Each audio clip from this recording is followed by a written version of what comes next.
எடுத்து நடமிடுவாய் இறைவா. உன் தமிழமுதை படித்த நான் பாடும் பணி, உன் தமிழமுதை படித்த நான் பாடும் பணி. தக தக தக தக தக பெடாடவா, இப்ப சக்தி சக்தி சக்தியோட ஆடவா. தக தக தக தக தக பெடாடவா, இப்ப சக்தி சக்தி சக்தியோட ஆடவா.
ஆடவா நடமாடவா விளையாடவா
वाहनारूढ़ अर्तनादीश समुख कंसवागन पद्मासन हंसध्यधर सरस्वती समेत ब्रह्मदेव समुख करुणवागन वंजायुधर भूलक्ष्मी महालक्ष्मी समेत श्रीमन् वेंकटेश्वर समुख चित्र मयूर वाहनारूढ़ शक्तियुक्तवल्ली देवसेनांबा समेत सुब्रह्मण्येश्वर समुख ऐरावत वाहनारूढ़ त्रियत्रि सत्कोटि देवेन्द्रेश्वर समुख पूर्णावस्कला देवी समेत हरिहरपुत्रेश्वर समुख इंद्राग्नि यम अनुरुदे वरुण वायु कुबेर ईशानादि अष्टदिक्पालेश्वर राम हेमाकेश्वरी कौमारी वैष्णवी वारा इंद्रण चामुंडा सप्तमातृका समुख अट्टकोटि डाग्रप्रिया मृतोत्तरण भैरवेश्वर समुख अखंड ईश्वरो वागमाल्यवक्न सुमित्र संडेश्वर समुख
சீத சாதனகம் சாதனகம் சீத சீத சாதனம் சாதனமிதி சாதனம் கதிகியோ மஸ்ய தேவதேவஸ்ய ஸ்ரீ மகாவல்லி கஜாவல்லி சமேத சுப்பிரமண்யேஸ்வரஸ்ய வேதோக்த மந்திர புஷ்பாஞ்சலி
பங்கேற்றவன் அவர்கள் தொடர்ந்து 7 வருடங்களாக இந்த ஆலயத்திலே மிகவும் சிறப்பான முறையிலே பக்தியான முறையிலே கொண்டாடி கொண்டிருக்கிறார்கள். அவர்களுக்கும் அவர்களுடைய குடும்பத்திற்கும் எல்லாம் வல்ல முருகப்பெருமானுடைய அருள் என்றென்றும் கிடைக்க பிரார்த்தித்துக் கொண்டு இந்த முருகனுடைய ஆலயத்திலே இந்த முருகப்பெருமானுடைய புதுமைகள் அவர் எப்படி எல்லாம் உங்களுக்கு அருள் பாலிக்கிறார் என்று சொல்லி ஒவ்வொரு நாளும் சொல்லிக் கொண்டிருக்கின்ற இந்த நல்ல வேளையிலே ஆணவம் என்பது ஒரு மனிதனை பழுதாக்குற ஒரு பெரிய ஒரு விடை. இந்த ஆணவம் என்று சொன்னால் பாருங்க, அவன் அவ்வளவு தேடுதல் ஆணவம். ஆணவம் இல்லாத மனிதர்கள் இருக்கவே முடியாது. அதாவது சொல்லுவாங்க, எனக்கு ஆணவம் இல்லையே, எனக்கும் இருக்கு. இல்லாதவர் ஒரு ஆள் சொல்லுவாங்க, மனிதனா பிறந்தா சில வாழ்க்கை இருக்கு, சொன்னா நன்றைக்கு பாவம் செய்திருக்கணும் அப்படி இருந்து. ஆனால் இந்த ஆணவம் இல்லை என்று சொல்ற ஒரு நாள் சொல்லுங்கள் பார்க்க. ஏனென்றால் இந்த ஆணவம் அது மனிதனா பிறந்தா வந்துடும். இந்த ஆணவம் என்னென்று பார்க்குங்கள், எங்களிடம் அதான் மற்றவர்களிடம் இல்லாத ஒன்று நிறைய எங்களிடத்துல இருக்கு. அதுதான் ஆணவத்துக்கு காரணம். ஏதோ ஒன்று எங்களிடம் இருந்துட்டு எங்களுக்கு வந்துடுவாங்க. இப்ப இந்த முருகப்பெருமானை கும்பிட்ட இந்த ஆணவத்தை முருகப்பெருமான் எப்படி போக்குவார் என்பதை மட்டும் பார்க்கணும். இந்த உங்களுக்கு தெரியும், ஔவையார் தமிழ் மூதாட்டி. எத்தனையோ சபைகள், அரச சபைகள் எல்லாம் சென்று பாடி தமிழ்ல பாடி சிறந்த புலவர் என பெயர் பெற்றவா. அவாக்கு ஒரு சின்ன ஒரு யோசனை வந்தது. எப்படின்னால், இந்த தமிழ்ல என்னை வெல்ல ஒருத்தரும் இல்லையே, ஆணவம் வந்து சாதுவா வந்துச்சு. இப்போ முருகப்பெருமான் பார்க்கிறார், உங்களுக்கு தெரிந்த கதை தான். முருகப்பெருமான் பார்க்கிறார், தன்னுடைய பக்தர்களுக்கு அது வரக்கூடாது, எது ஆணவம் வரக்கூடாது என்று நினைத்து என்ன செய்கின்றார் என்றால், இந்த அம்மையார் நடந்து வருகின்ற பொழுது அவருக்கு தாகத்தையும் பசியையும் உண்டு பண்றார். அப்ப இந்த மூதாட்டி நடந்து பார்த்தால் தன்னாலே தாகம் பசி எடுத்துட்டார். அப்படி அவர் அந்த சோலை வழியாக நடந்து கொண்டு வருகின்ற பொழுது அங்கே ஒரு நல்ல நிறைந்த ஒரு நாவல் மரத்தை பார்த்து நிறைந்த கெட்டியா நாவல் படம் பார்த்துட்டார். உடனே அந்த பசியின் நிமித்தம் இப்படி அண்ணாந்து பார்க்கிற அதை சாப்பிட வேணும் போல ஆசையா இருந்துச்சு. நீங்கள் பாருங்க, இந்த மாம்பழத்தை கண்ணாடி இந்த மாம்பழத்தை தான் உயர்ந்த மாம்பழம் தான் நேற்று கூட கேட்டவர். நான் சொன்ன ஒரே ஒரு யோசனை, நான் யாருக்குன்னு தான் என்றால் கூட பண்ணடியாக விரும்பி கேட்க கூட ஆம்பளை கேட்க மாட்டேன் பெரும்பாலும். அப்ப ஏன் கேட்கணும் என்றால், அந்த மாம்பழத்தின் மீது ஒரு ஆசை, ஒரு விதமான ஆசை. மற்ற பழங்கள்லாம் இருக்குது. ஆக ஏனென்றால் அந்த கனியை முக்கனிகள் உண்டு அல்லவா, பெற்றுக்கொள்ளணும் என்று அந்த ஆசையில கேட்கிறீர்கள். அப்ப நான் சொன்னேன், தர முடியாது, போய்க்காதீங்க, என்ன முருகட்டை இருக்குது கேட்டுக்கும். உங்களுக்கு ஒரு ஆளுக்கு இருந்தால் மற்றவர் போயிருப்பினேன், மற்றவருக்கு இருந்தால் ஆற்ற கையில் கொடுக்க அவைக்கு சந்தோஷம் வந்து. அப்ப அது இருக்கட்டும். அப்ப இந்த நாவல் மரத்திலே அந்த கனியை கொண்டோடனே இவாக்கு அந்த சாப்பிடப்படும் போல ஆசை இருந்து பார்த்தா மேலும் சிறுவன் ஒன்று அங்கே இருக்கிறேன். இருந்து கொண்டு என்ன பாட்டி தாகமா பசியா இருக்குதான்னு கேட்க, இந்த பாட்டி சொல்லுகின்றா, ஆமா பசியா இருக்கு, கொஞ்சம் நாவல் பழம் தாங்க. அப்ப முருகன் கேட்கிறார், உனக்கு சுட்ட பழம் வேணுமா சுடாத பழம் வேண்டுமா? நல்ல தத்துவத்தை சொல்றதுக்காக தான் உங்களுக்கு தெரிஞ்ச கதை தான். அப்ப சுட்ட பழம் வேணுமா சுடாத பழம் என்று. அப்ப இந்த அவ்வை யோசிக்கிறது, சுட்ட பழம் சுடாத பழம், தமிழ் படிச்சிருக்கிறது தான், எதுக்கு சுட்ட பழம் சுடாத பழம்? சுட்டதெல்லாம் இந்த கடவுளத்தை சுட்டு போட்டு சுட்ட நாட்டேன் சொல்லுவோம் இல்லையோ. அந்த கூட கடையில பார்த்து வெம்பளையில இப்படி ஒரு பார்த்து நாவல் பழம் இருந்தது, நாவல் அது அந்த இப்படி பார்த்து அடுத்த வருஷம் போய் அது சுட்டது. இது அந்த சுட்டதில்லை, இது முருகன் கேட்க. அப்ப இவருக்கு விளங்கவில்லை. சரி ஒருக்கா வேடிக்கையாக இந்த மாதிரி சொல்லி பாட்டி சொல்றா, சரி சுட்ட பழத்தை போடும் போவேன். இந்த சுட்ட பழத்தை போட்ட உடனே அது அப்படியே மனத்தரையில அப்படியே மரத்தை குப்பை ஒலிக்க விட அப்படி நிறைய பழங்கள் அப்படியே விழுந்து போயிருக்கும். இந்த பாட்டி அப்படி எடுத்து கொண்டு ஊதுவான். ஏன்னா மணல் இருக்கவே இல்லை அந்த பழத்துல. முருகன் கேட்கிறார், நல்லா ரொம்ப உழுவுதோ பழம். அப்பதான் நமக்கு விளங்கிச்சது. முருகன் என்ன அர்த்தத்துல முருகன் சொல்லியிருக்காரு. அப்ப அவன் நினைக்கிறா என்னோக்கே தமிழை படிப்புத்த நீ யார், உங்க அடையாளம் தெரியவில்லையே. இந்த அடையாளத்தை எப்படி முருகனை கேட்கிறா. ஆனால் இந்த 3 வயசு பிள்ளை எப்படி அடையாளம் காட்டுது என்று பாருங்கோ. திருஞான சம்பந்தர் என்னண்டா தகப்பனோட கோயிலுக்கு சென்ற பொழுது தகப்பன் அங்கே ஆத்திலே குளிக்க போன பொழுது, இந்த கதையெல்லாம் உங்களுக்கு தெரிஞ்ச கதை. அப்போ ஆத்திலே தான் குளிக்க மூழ்கின பொழுது அந்த குழந்தை 3 வயசு குழந்தை தகப்பனை காணவில்லை, அழுகிறது. சிவனுடைய கோபுரத்தை பார்த்து அப்பா அம்மான்னு சொல்லி அழுகிறது. உடனே சிவபெருமான் தோன்றுகிறார். அப்போ பால் கொடுக்குறாரு. உங்களுக்கு எல்லாம் தெரிஞ்சார். அம்மையானவர் பாலை கொடுக்குறார். அதான் இந்த கதை. தகப்பன் வந்து கேட்கிறார், பால் விளைஞ்சிருக்கிறத பார்த்து உனக்கு யார்கிட்ட பால் இருந்தது? இப்போ நாங்கள் வெட்டுறது கூட தான் பிள்ளைகள், ஏன்னா வேறு யாரும் வெட்ட முடியாது, என்ன அடிச்சு போடலாம். இப்போ எங்களுக்கு கீழே உள்ளவே தான் எப்பவும் வெட்டலாம், எங்களுக்கு மெருவிழா வெட்ட முடியாது. அப்போ குழந்தையில வெட்டு. அப்போ தேப்பங்க வேற இருந்தது என்ற உடனே பிள்ளைய சொல்லுது தோடுடைய சேர். அப்படியே சொல்கிறேன் பாருங்க, தோடுடைய சேர். அவர் என்ன போட்டிருக்காரு? தோடு போட்டிருக்கிறாரு. சிவன். இப்போ சிவருக்கு ஒரு சிவபாத விருதியார் தகப்பனுக்கு பேர். திருஞான சம்பந்த தகப்பனுக்கு பேர் சிவபாத விருதியார். அப்போ அவர் சொல்றார் தோடுடைய சேர். அடுத்த வசனம் கேட்கிறார், வடிவா சொல்லு. என்னோட என்ன சொல்றார்? விடையோ. விடை என்றால் என்ன? எருமை. அதாவது எருது. எதுலேயே வந்தவர். தூவன் மதி சூடி என்றால் அதை சந்திரனை தலையில சூடி இருக்கு. அப்படி சொல்லணும்னா இப்போ நினைக்கிறேன் காருடைய சுடலை பொடி பூசி. அப்போ எல்லாம் பூசி இருக்கிறேன். அவர் தான் எனக்கு வந்தவர் ஒன்று சொல்கிறார் பாருங்க. சுட்ட படம் அது களவு படம். இங்கே ஒரு களவு படம் சொல்கிறார். உள்ளங்கவர் கழ்வன். பாருங்க களவன்டா பாருங்க. களவு போய் நடக்கணும். அவர் வீட்டை வந்தான். அவன் என்ன நோக்கத்துக்கு வரையணும். இப்போ நகை எடுக்க வாரத மற்ற எல்லாத்தையும் இருக்கும், அதை மட்டுப்படுத்திடுவான் பாருங்க. அப்படியே கலந்து எடுத்துடுறாரு. அப்போ இந்த கள்ளம் என்று சொன்ன கள்ள உள்ளங்கவர் கள்ளன்னு சொல்கிறான் சொல்லுவோம்.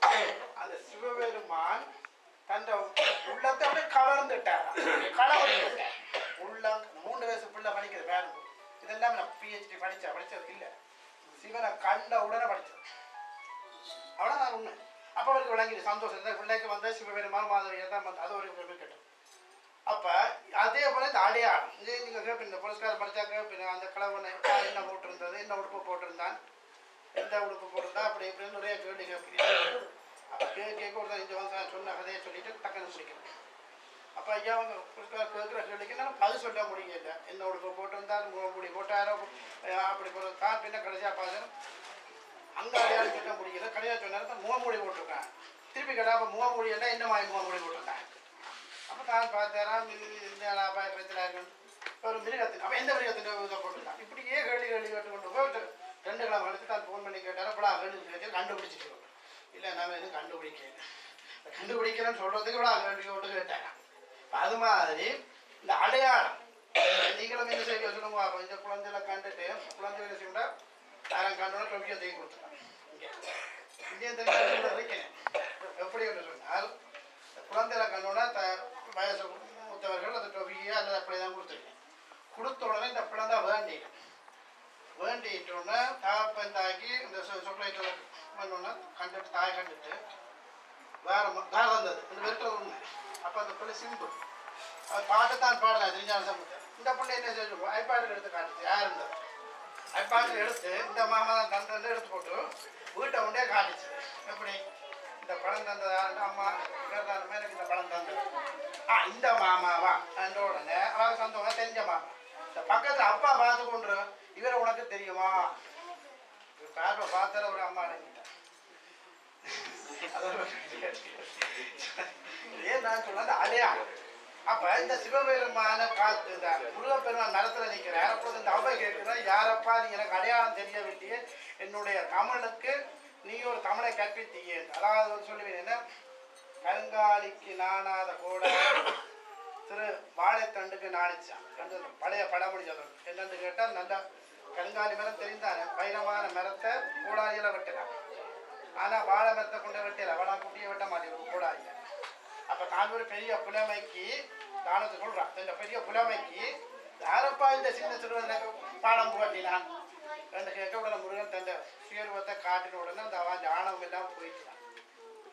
ஆணவம் போன உடனே அவன் நினைச்சாவான் நான் ஆணவப்பட்டது இவ்வளவு பெரிய தப்பு யாரோட இறைவனோட பட்டிருக்கிறேன். நாங்கள் அப்படி செய்யலன்னு சொல்லுவோம் பார்ப்போம். எத்தனையோ கோயிலில் நாங்கள் எத்தனை ஆணவத்தப்பட்டிருக்கோம் கோயிலுக்கு முன்னாலே. ஆனால் முருகனை கும்பிட்டு அந்த இடத்த சிம்பிளாக எடுத்து பாருங்க, செல்லமாக எடுத்து விட்டார் பாருங்க அவங்க. அதுபோல நீங்கள் மனுஷ இயல்பு வந்து ஆணவம் படுறது இயல்பு. ஆனால் முருகனை நீங்கள் தொடர்ந்து கும்பிட்டு கொண்டிருந்தால் ஆணவம் இல்லாத பக்தர் உங்களை உருவாக்குறார் என்ற இனிய செய்தியை கூறிக்கொண்டு நாளைய தினம் காலை 10 மணிக்கு